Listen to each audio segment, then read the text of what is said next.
All right, hey guys. So it's time to take some official notes. We've been doing a lot with linear regression.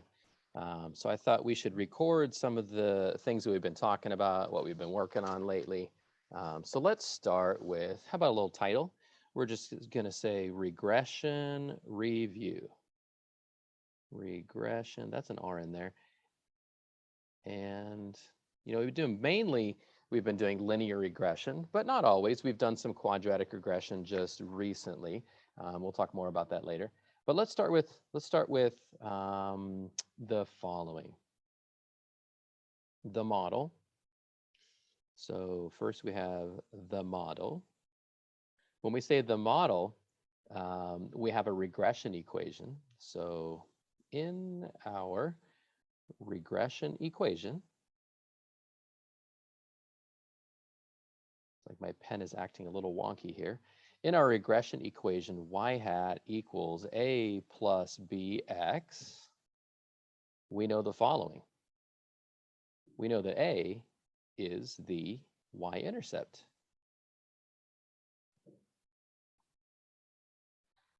Okay, another way of saying that, that's a comma.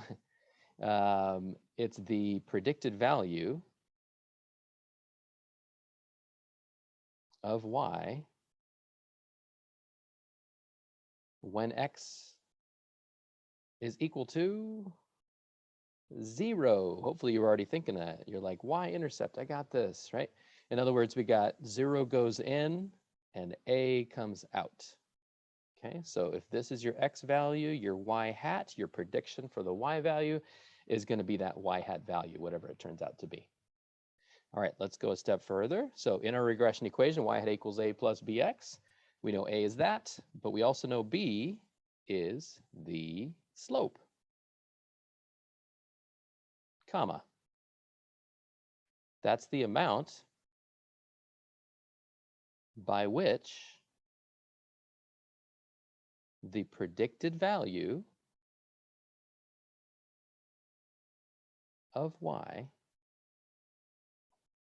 changes. And we're going to be a little more specific than that. So b is the slope, the amount by which the predicted value of y changes when x increases by 1 unit, whatever type of units that may be. So just as a quick little example right here, if the slope, if b is equal to, I don't know, 7.43, that's the same as 7.43 divided by 1. And remember, this is your rise and this is your run. And we know that the rise has to do with the y's. In fact, they rhyme. Isn't that super convenient? So the run has to do with the x's. So as the x goes up by 1, the y is going to go up by 7.43 in this specific case. Now, if you had a negative 7.43, then we'd say that it's going to decrease. We did say just changes. That's a more generic way of saying it's going to change. We just don't know if it's increasing or decreasing. So just pay attention to that slope, whether it's positive or negative, and then go with the flow.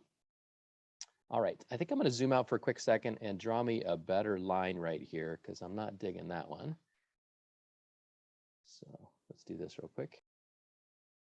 Okay, I'm back, and I got a really nice straight line over there now. So looking good. All right, let's go to the next thing we're going to add. So remember, when we say the model, that means the equation. Okay, when we say the model, the prediction line, the regression equation, the LSRL, we can call it lots of different things. Okay, so let's continue here. We are now talking about the LSRL. So let's put that down here, LSRL. And you maybe have heard me say those words recently. In fact, we probably investigated with Fathom on my computer the other day. So the least squares regression line.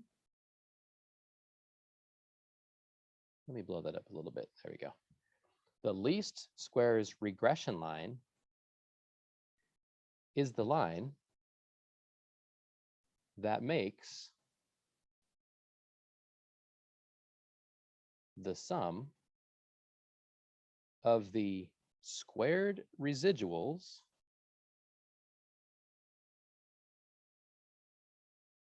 as small as possible.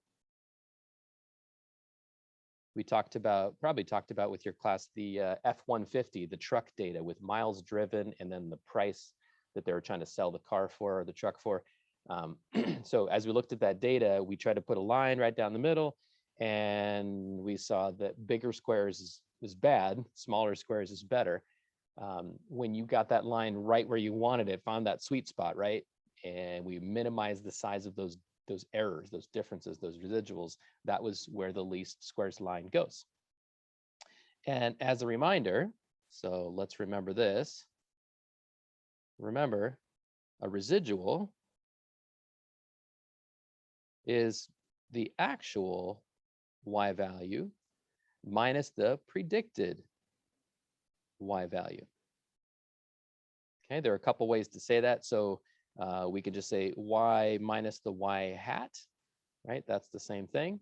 So the actual y value, there's no hat on that because those are actual points. Those are actual y values. We also talked about RAP.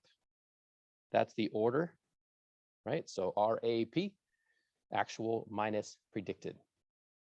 All right, another way to say that is it's the point minus the line, right? So you're going to go from the point to the line. And it could be a positive residual, it could be a negative residual. So let's sketch a little tiny graph over here. Maybe I'll switch colors. How about some magenta? Looking good. So, excuse me, let's go ahead and draw the line first. Normally you have the data first, but I'm going to do the line first so I can kind of put these points where I want them to be. So looking something like this. In your graph does not have to look identical to this, but make it look something like that. And maybe there's another point over here and maybe one more over there. So what we can do is let's draw in some residuals, which means the point minus the line. Okay, so there's a point that you can use to predict on the line, but there's also the point that came with the data. And then we could draw this square right here. And that's a bigger residual, so that's a bigger square. We also have like this smaller one over here, a little bit smaller square. So that would have been a negative residual. So negative residual. And this right here would have been a positive residual. Now you're always going to see, if you're doing a least squares regression line, the line is going to be centered as best it can be between the positive and the negative points, like the higher points and the lower points. So if we fit that line right down the middle, like where it's supposed to be, you should see about the same number of points above and below the line. So you're going to have a bunch of positive residuals, you'll have a bunch of negative residuals. And then it turns out there's a little fact here that the sum of all the residuals, remember those are the errors, should equal 0, right? We've put them in the right spot to where all of the positive residuals and all the negative residuals, they will balance out because you have some positives and some negatives. Okay, so to measure, how well this line is fitting, we square those residuals. Okay, now you don't have to worry too much about that, but that's why we're talking about these squares, right? We can put squares on every single one of these. You don't need to draw every single one, but let's maybe just draw a few more. So each one of these residuals turns into a square, and we want to minimize the size of those squares. Okay, let's make sure we're clear on this. This is just the original scatter plot, not to be confused with a residual plot. This is the original scatter plot. So this is your basic, here's the y-axis, here's the x-axis. This is not a residual plot. Okay. Let's see, what other note can I put on here? Residuals, just another note here. Let's just put it like right here. Residuals, we've been talking about this for a while, are also known as errors. Okay, so we're trying to minimize the errors, minimize the residuals. Great. All right, so next, let's draw a little line to separate that from what's about to happen. And let's talk about residual plots. Maybe I'll change colors here. How about some orange? Let's talk about residual plots. So a residual plot is a scatter plot that displays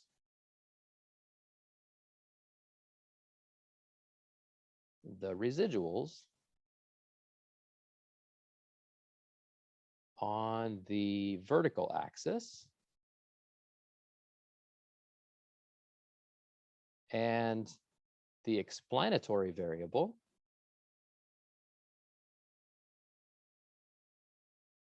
we'll just put X in parentheses there on the horizontal axis.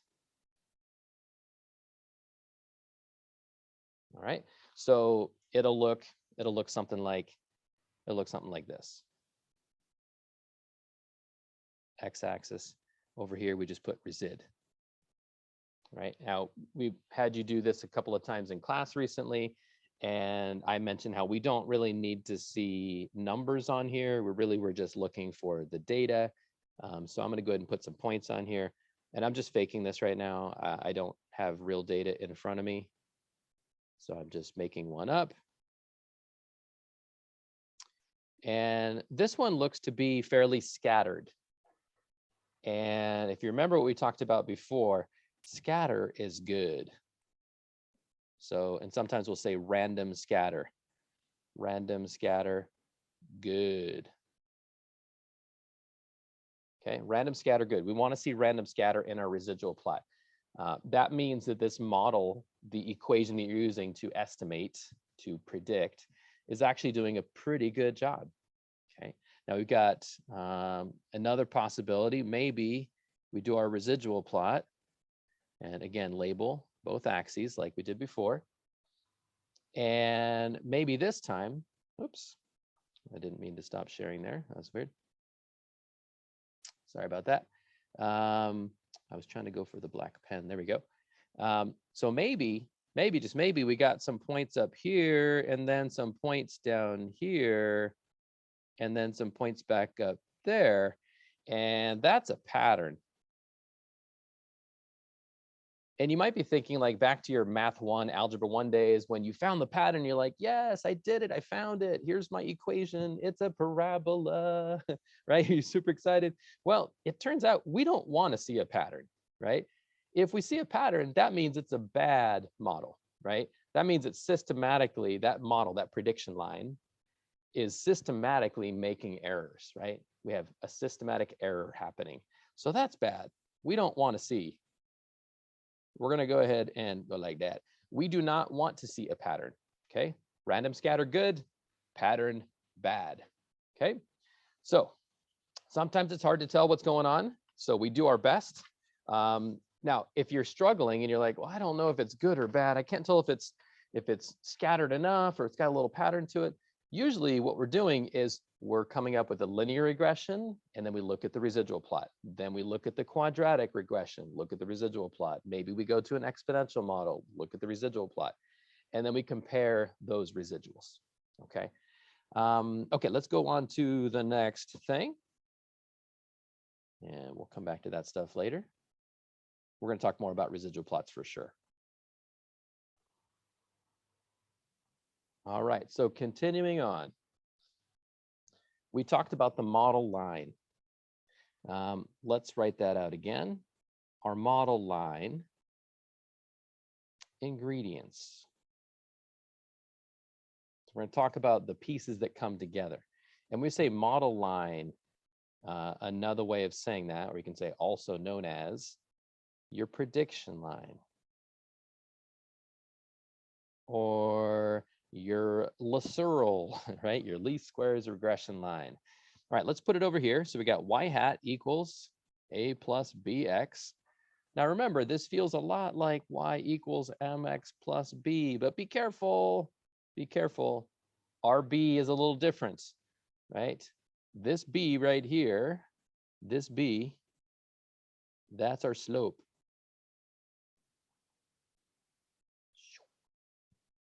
Okay, and then this a over here, that is our y-intercept. Not to be confused with this slope and this b, which was the y-intercept, right? So this is your old algebra 1, math 1 days over here. You're in stats now. right? And for stats, we switch it up a little bit. That's us just trying to like be ourselves, right? We're statisticians now, right? Or maybe you don't claim to be one. You're just like, I'm just in the class, whatever. All right. So let's get you those ingredients. Okay. So the first step, the slope. The slope. We can calculate it using the correlation times the standard deviation of the y's over the standard deviation of the x's. There we go. The slope, also known as b. Next, the y-intercept, also known as a, can be calculated with the mean of the y values minus the slope times the mean of the x values. All right. So we have formulas. You've never seen these before unless you read ahead in the book. But we have ways to calculate it. The good news is the calculator does all of it for us. The calculator does all of it for us. Okay. Another little special thing is the fact that the mean of the x's and the mean of the y's. Now keep in mind, you have x's and y's in a list, right? In two different lists, right? You got values in there. You got list 1. This is probably your L1 right here. This is your L2 right here. Can I get an okay? Okay, perfect. So you put those into lists. We've done that many times over the last few weeks. And then we do stat, right? Give me a number. Yes, it's 8. Stat, right, 8. And that's going to get you linear regression. And then we do this. We usually put a Y1 out here. If you don't remember how we get that, that would be a vars, right, enter. Please write these buttons down. The whole point of these notes is for you to have a nice record of like, hey, how do I do those things? We've been talking about them, but I don't have a place where I wrote it down. Well, now you don't have an excuse like that, okay? So let's go back to what I was saying. So this guy right here, the point, this point, X bar, Y bar, is always on your least. Oops, lost my screen there. Uh-oh, pen's not working. Timeout. All right, are we back? Maybe, maybe not. All right, malfunction, timeout. Talk with your neighbors for a moment while I try to fix. Okay, let's see if I can get this to wake up again.